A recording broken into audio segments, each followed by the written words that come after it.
source, my only chance. You turn the sea into dry land. You pick me up with your bare hands.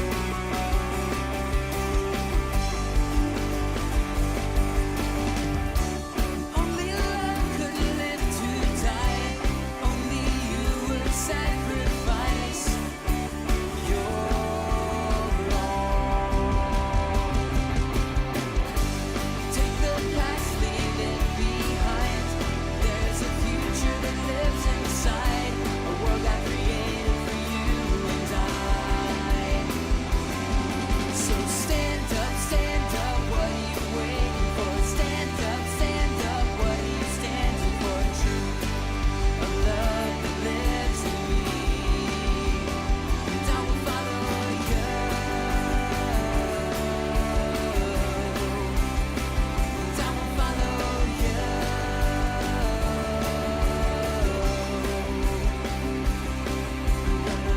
My mark on all mankind, give, not take, leave love behind. Follow your ways, the truth, the life. Live to see my world revive. I'm gonna leave my mark on all mankind. Give, not take, leave love behind. Follow your ways, the truth, the life.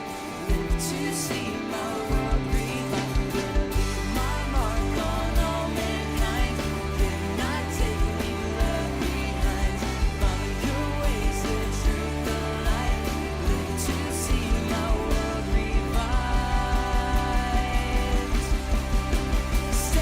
Stand up, what are you waiting for? Stand up, what are you standing for? Truth, a love that lives in me.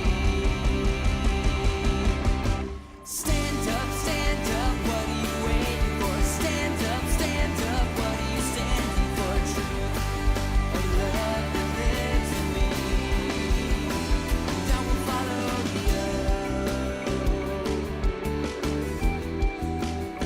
and I will follow you,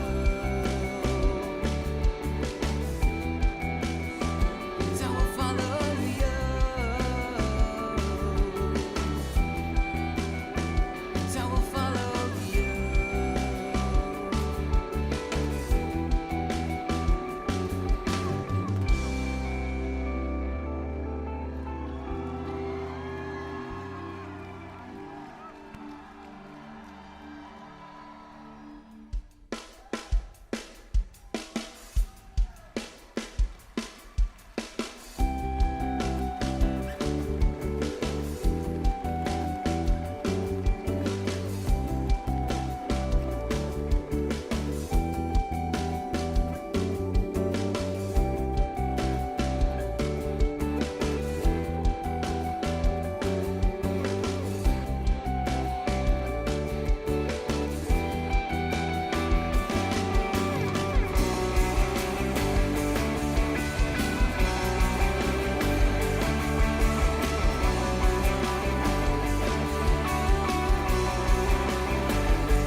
He's glorious, he's higher than all. His kingdom reigns through all the world.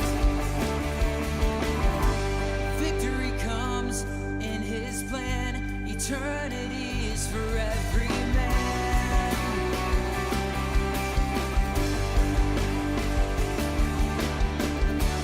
Only love could live to die. Only you would sacrifice your own. Take the past, leave it behind. There's a future that lives inside a world I created for you and I. So stand up, what are you waiting for? Stand up, what are you standing for? Truth, a love that lives in me, and I will follow you.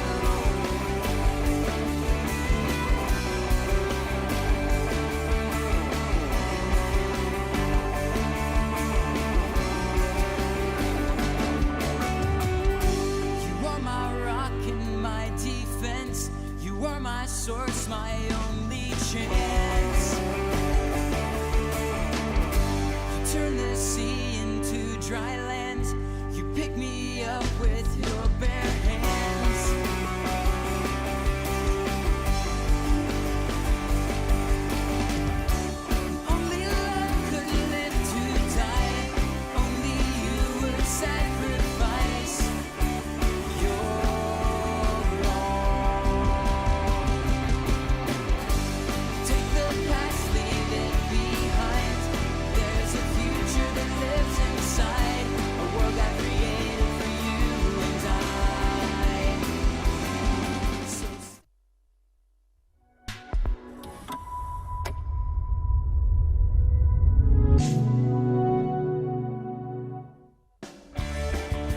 Welcome to the Expanding Your Search and Stopping for Directions podcast with Brent Bailey.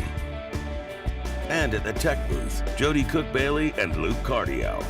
We are growing our circles of connections and knowledge together with encouraging conversations and positive communications.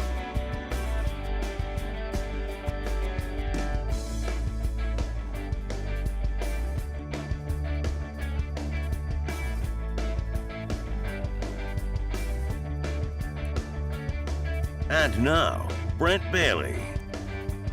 And good afternoon, everybody, and welcome to Expanding Your Search and Stopping for Directions. It's Brent Bailey, and it is the 12th of October, and man, this year is starting to get blurry. It's moving so fast. It's so good to have you with us. It moved so slow for so long, and now we're moving so fast. But anyway, it's so good to have you with us today. I'm joined, of course, by Jody and Luke over there at the tech booth. And guys, there's a lot going on today. Let's get this show on the road. We got a lot to talk about. Today's guest is amazing. I've been following this guy for a long time and never had the honor and pleasure of meeting him. And we know a lot of the same people, have a lot of mutual friends. And I'm so excited to have a speaker, author, church historian, just all around. He is a very well-spoken minister. And I'm excited to have Roberts Liardon with us today. And we'll be bringing him out here in just a few minutes. It's going to be a great show, especially if you're familiar with Roberts' ministry. And so it's going to be good. All right, guys, Which is a big ministry. Big, absolutely. It's worldwide, and a lot of folks. I was telling him in the pre-interview. I've been following him since I was a student at Rhema in the early '90s. So I'm excited to have him here with us today. All right, So today, October the 12th, Monday, it is obviously, today is also known, if you would be here at our house, you would know something's going on because we have a house full of boys today. We do. But both Preston and Peyton had people spend the night last night because they're out of school today for Columbus Day. Yes.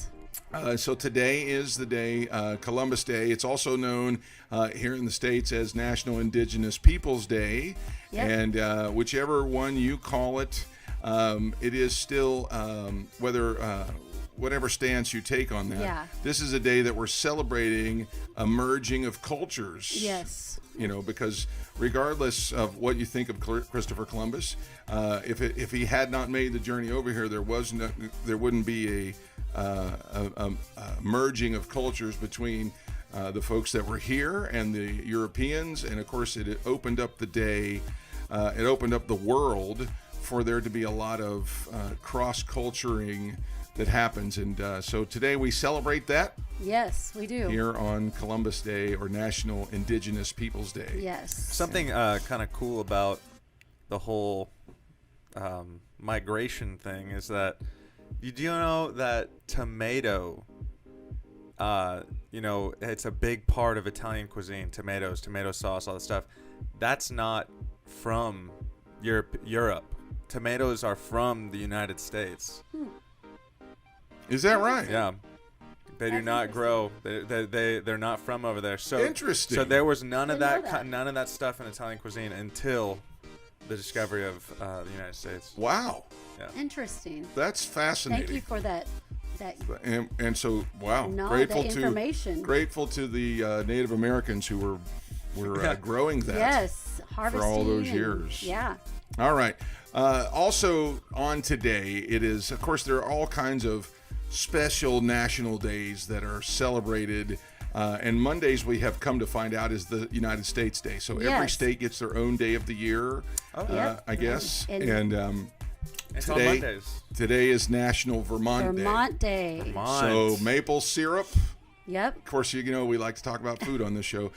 Maple syrup comes from Vermont, and of course, if you're Jody and I both we're of the Friends generation, where we watched Friends when it was on the first time, not the 75 reruns that Yes, now, and that I still watch. 75 times a day. But anyway, of course, we all remember the episode with Ross and eating all the candy, the maple flavored candy, and so that's Vermont. Vermont's a beautiful state, and It is. happy Vermont Day. Yeah. All right, what else is going on today, guys? There's a lot of other good things happening it's there. National Kick Butt Day. Yeah. I almost read that as Butt Kick Day. Your Butt Day. Like, Well, for me, Kick a Butt Day. for I don't me know. today, well, every Kick day your bottom is day. kick butt day for me. So Oh, is it? yeah, because Okay. I just kick butt, man. Just kidding. I'm just out there kicking butt every Some day. folks are probably wondering what in the world is National Kick Butt Day, and how are you talking about that on a Christian show with a guest like Roberts Liardon with us today. Yeah. Here's what it basically means. It's a day designed with you to be motivated and really to reach out and fulfill your purpose. Yes. Today's the day that you should be grabbing hold of your purpose and Yes. actually doing something Doing with it. And something not about it, everything. yeah. Not everything has to be lofty and everything has to be big. There is a list of things, as they say. Listen, you should approach this, especially this day, but every day, you should be approaching small things that are just as much about kicking butt as anything else. Teaching your kid to tie their shoes, donating food to the food banks, decorating a cake, whatever it is that you're doing. The Do it Bible well. actually teaches this. Do it all to the glory of God. And Yes. so today, Amen. is a day to do that on. It's National Kick Butt Day. Yes.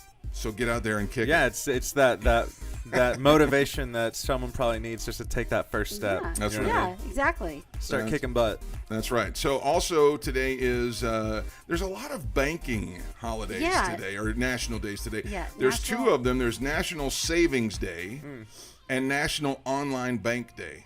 Right. So Right now, that's pretty much what you have I to do. do know you can get a It's online way banking. better return on just putting your money in a bank on online banks. Like they'll give you. Yeah. There's It's a lot true. more perks. Yeah. it's Yeah. true. And one of the goals of kicking butt should be starting a savings account. Absolutely. Oh, yeah. Do that. And you can do it right off of your phone right now. Yeah. Get out there and exactly. kick some butt with your Lots finances. of them. Yeah. All right. Today is also Native American Day. Of Yes. course, we've kind of already touched on that. Yes, we have. It's also National Farmers Day. Farmers Day. And those folks in the Midwest that are the farms of America, and I'm not talking about the couple 100-acre farms. I'm talking about the massive thousands and thousands of acres farms that really keep the food, the vegetables and things just going. Thank you for all your hard work. Oh, yeah. We Yeah. appreciate you. And then lastly, of course, keeping up with the food Oh, please. thing yes. is today's National Gumbo Day. National Gumbo. Ooh, And yes. we love to celebrate the food days. We so- sure do. Gumbo Day. So if we're mean, going to ask on the podcast audience today, what kind Bless of the gumbo Lord. do you like? Drop down in the comments as you're hitting the share button today and let us know, what is your favorite gumbo? Is it shrimp? Is it, seafood? Chicken Is or- it spicy? Do Right. you like it hot? What is your version of gumbo? Drop down there and let us know Yeah. in the comments below. All right. Yeah. And then a couple of birthdays to celebrate today. Today is Luciano Pavarotti's birthday. Now I know he Aw. passed away in 2007, but it is his birthday today. And then I grew up really looking up to that guy. Oh, I know. I'm sure you did. come on. Yeah. The voice that just absolutely changes everything about. Well, Jody and I both did you're opera both- arias. that's We right. did. Yeah. We Yeah. did. Today is also the American Dream. Dusty Rhodes' birthday is today. Oh, You guys really? have no idea how good that impersonation was right now, but anyway. No, Kirk Cameron is 50 years old today, and then of course, if you're like my wife, a big fan of The Greatest Showman, Hugh Jackman's birthday is today. So Yes. he's Happy only, birthday, Hugh. only 52. So Wolverine Yeah. is 52. Wow. yeah, right. I thought he was way older because he doesn't age. Yeah. No. Yeah, right. He doesn't. All right. Well, that's what's going on in the country right now. Let's jump in with our guests and let's expand our search.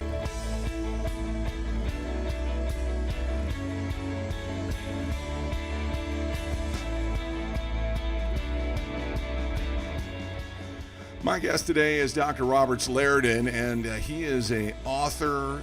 He is a public speaker. He is a spiritual leader, church historian, humanitarian.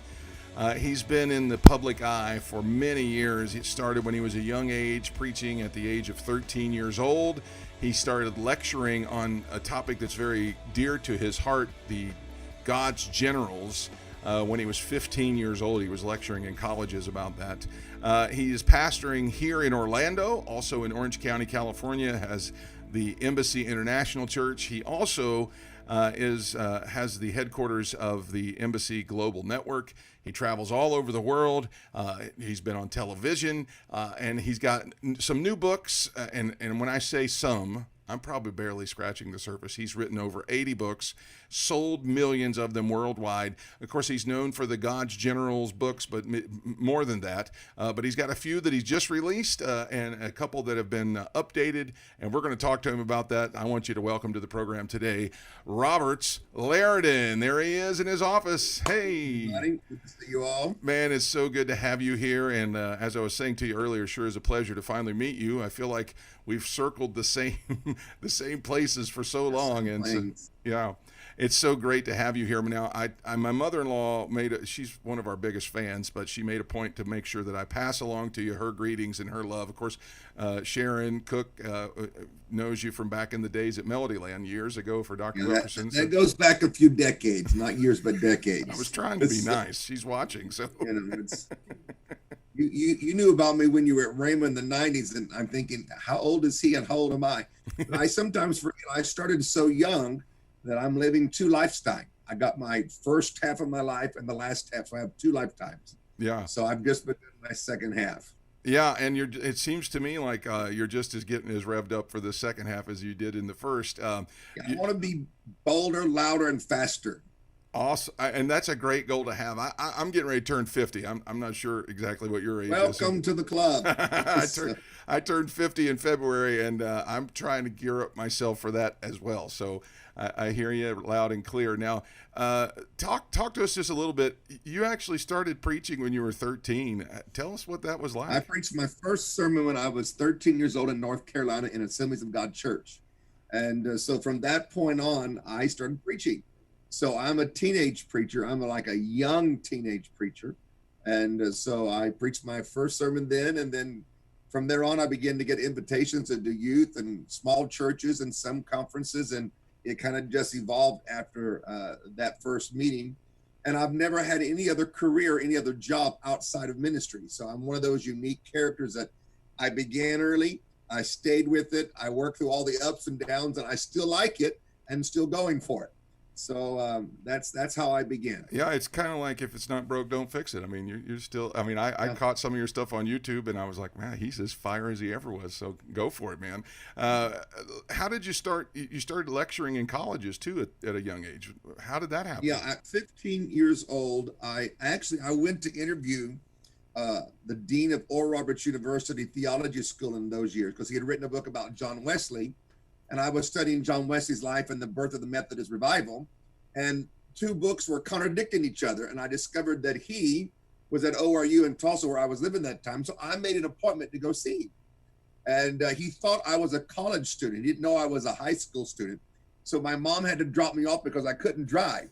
So I go in and I start asking questions. I pulled the two books out and said, "No, this is you." And then I said, "There's a conflict here." And I didn't know what's going on. And you wrote this book. And he kept going, "Who are you? Where did you come from?" Because it was such a different thing. He finally said, "Are you in my classes?" I said, "No, I go to Union High School in Tulsa. That's where I go to school."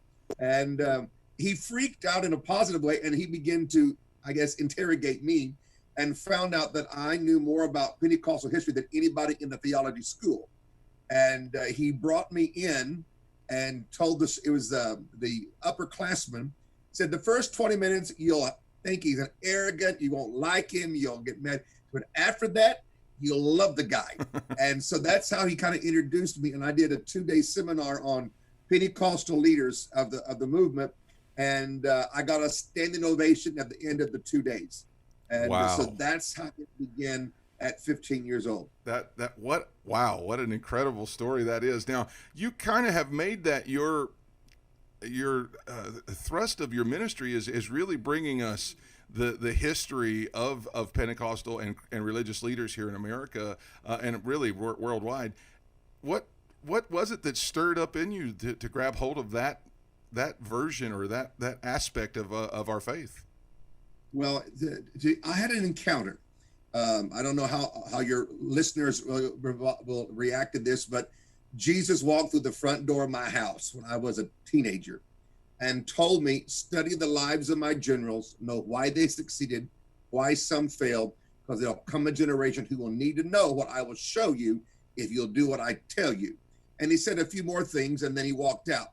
Now, I didn't like anything about what he said because I didn't want to hear the word study. And I thought studying preachers would be the most boring thing in the world, because at that time, I was going to a Pentecostal holiness church, and all the preachers I knew were fat and bald-headed and spit while they preached. And that's more true, and I'm not exaggerating. No, I grew up That's Pentecostal. I'm with you. I'm with you. And so I didn't want the Lord to be mad at me, to be very honest. So I picked up a Christian biography of a preacher in our home because we had a small library. We've always loved books in our family. And when I read about the chapter and a half, something exploded inside of me, a consuming, happy passion to read books and to talk to old people who knew famous preachers and to tell the story, to know what they did right, what they did wrong. And I still do it today. I'm 54 years old, and I still, if you walk into my bedroom or hotel room, you'll see at least 2 or 3 books I carry with me, other than that I'm reading and studying because I want to know and I want to help others. And the God General series is the study of who God chose, what he did through them in the time, the period that they were alive. If they made some mistakes, what were they, so we can learn from them? Because you can review something and look at something without being judgmental. You can be honest about a person's successes and failures or things without being anti. Everybody that I write about, I like. I would go to their meetings today and put money in the bucket and support them. So there's not an axe that I'm grinding. I just want people to learn how God called them, their gift, their anointings, how their life revolved around the gift and their families. And that seems to have worked worldwide for me. I never knew or never thought that any of the books or this kind of thing would ever become as big as it has. But I guess the Lord knew more than me, and I'm doing my best to preach the gospel and to teach the generals and to do it all over the world. You know, you said something there that was really, I think it's very instrumental for us as the body now. All of our leaders have all made mistakes at some point in time, and there's a way to learn and still be blessed by what they did without, you know. Everybody great has done something stupid, or more commonly known as a sin. Okay, so there's hope for all of us, guys. If we made a mistake, God's a God of a second chance and a third chance and a fourth chance. My suggestion is don't use all the chances up. 1 or 2 is enough, and learn from the mistakes of others and yourself. And go forward. And if you lose a group of people that don't like you nowhere because they can't process your humanity or that moment when you didn't quite make the right decision or you made the very bad decision, there is 7 billion people.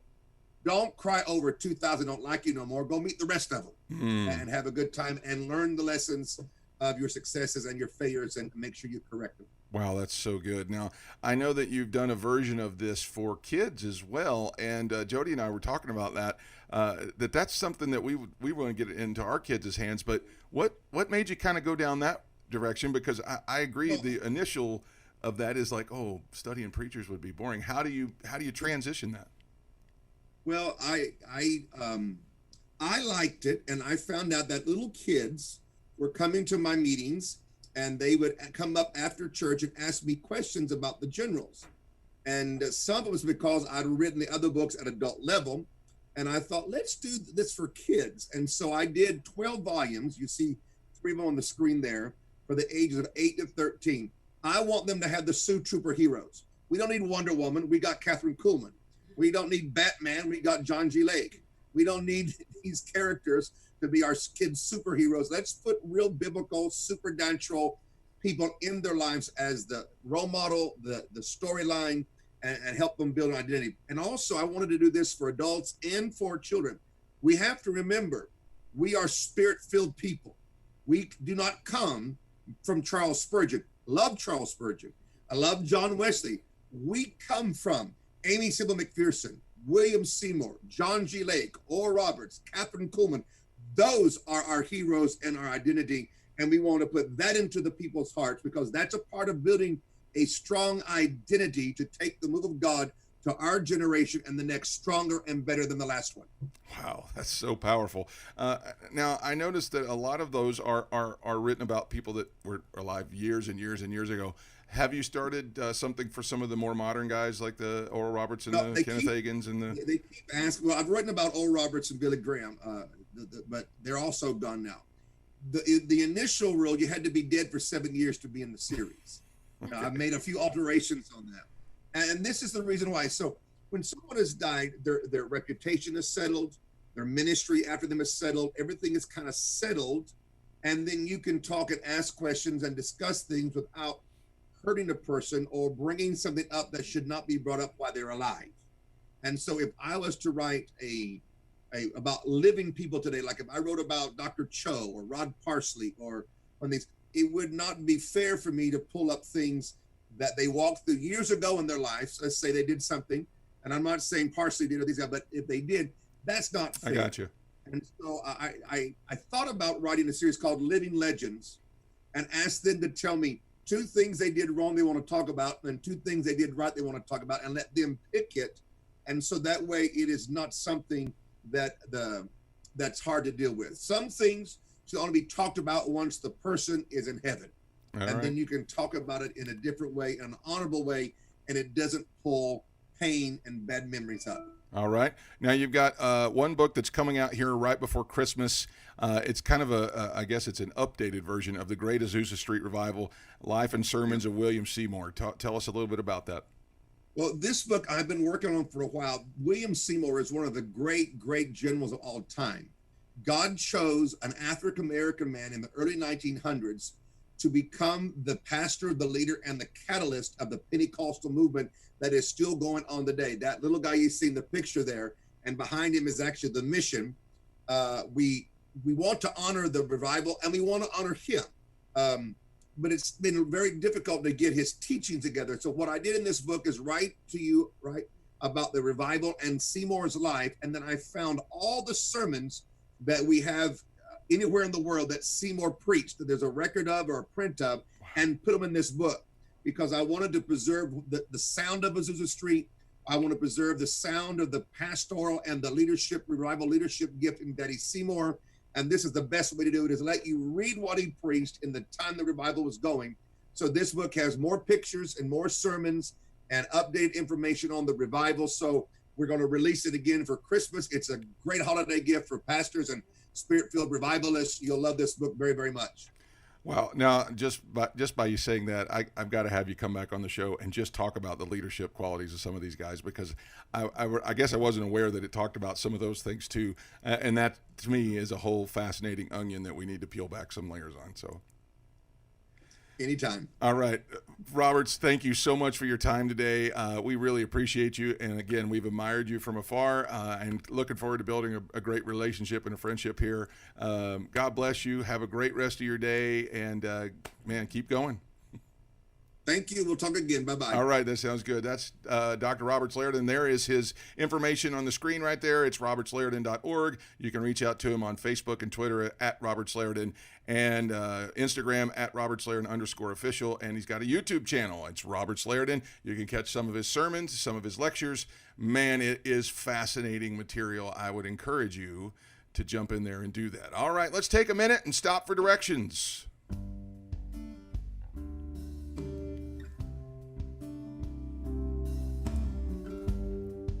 You know, while Roberts was talking and I was thinking about the show today, I actually talked about this a little bit with my church on Wednesday night.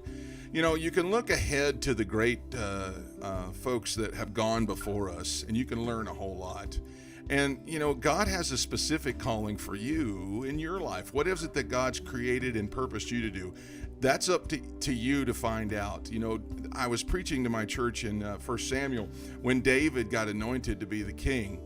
He didn't run out and just try and figure something out. The Bible actually says that his first appointment was to go and work for the king. And there's a gift and a calling that's inside of you right now that gives you an audience with the person at the next level. So whatever it is that you're called to do, it may or may not be related directly to your gift. David's gift didn't really have a lot to do with his calling. He was anointed and called to be the king, but his gift was to play an instrument. I would say to you today, if you want to get in an audience with some of these great men of God that have gone before you, or somebody at the next level of what you're called to do, polish up on your gift the way David did. David was so good at playing the harp that it took him before the king. Whatever your gift is now, use it, polish it, be great with it. And then when you get your audience with somebody in the next level, pay attention to what they do. Do what Roberts was talking about today. Pay attention, listen, learn. Use that influence in your life, but stay with your gifts until your gifts get you to the place where you have to submit. And David had a chance to kill Saul, and he submitted and kept his gift in check, and God made sure his calling got fulfilled. That's my direction for you today. I pray that you have a great day. All right, that's going to wrap it up for the show today. I'm so grateful to Roberts Liardon for coming and be with us today. Man, I could listen to him talk forever, because talking about our history and our heritage is a great thing. To Jody and to Luke, good job, guys. Another great show. Again, my thanks to Dr. Roberts Liardon. Coming up next on the program, we've got all kinds of great guests lined up, but our next one is a corporate leader and coach, Ronnie Doss. You'll not want to miss it. Have a great rest of your day. I hope you found what you were looking for as you took the time to expand your search and stop for directions. Have a great day, everybody. Thanks for joining us today. Connect with us on @ExpandingYourSearch on Facebook and Instagram, and @ExpandingSearch on Twitter. Relive any of our episodes on YouTube. We're available wherever podcasts are found, including Spotify, iHeartRadio, Apple Podcasts, and Google Podcasts. You can also download the Direction Ministries app on iOS, Android, Apple TV, Roku, and Amazon Fire. Take some time today to expand your search and stop for directions.